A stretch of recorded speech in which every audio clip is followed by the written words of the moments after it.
Export of agricultural produce accounts for 91% of all shipments from Kenya to the European Union. This earns Kenya about 109 billion shillings annually, according to the Kenya National Bureau of Statistics.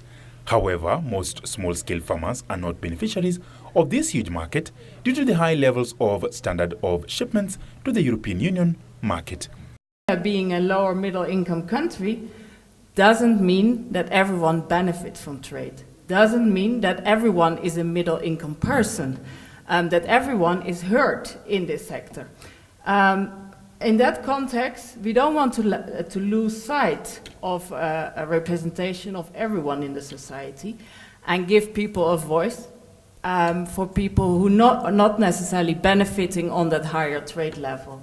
The Netherlands is now seeking to correct this by working with small-scale farmers in 11 counties, among them Kitui, Muranga, Nakuru, Uasin Gishu, Homa Bay, Kericho and Isiolo, in advocacy campaign that will be championed by civil society organizations. If you do not come up with an enabling environment which also gives others the opportunity to come into the area and do their own programs in order to achieve the targets, then we will never be able to achieve what we want to achieve.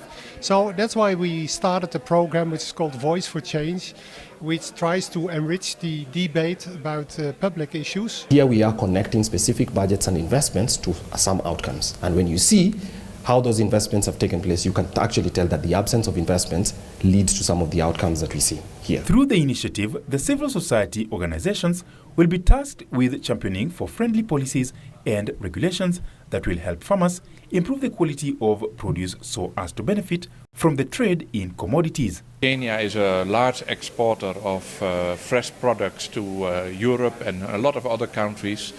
And there are a lot of regulations and a lot of certification schemes before you can export safe food to Europe.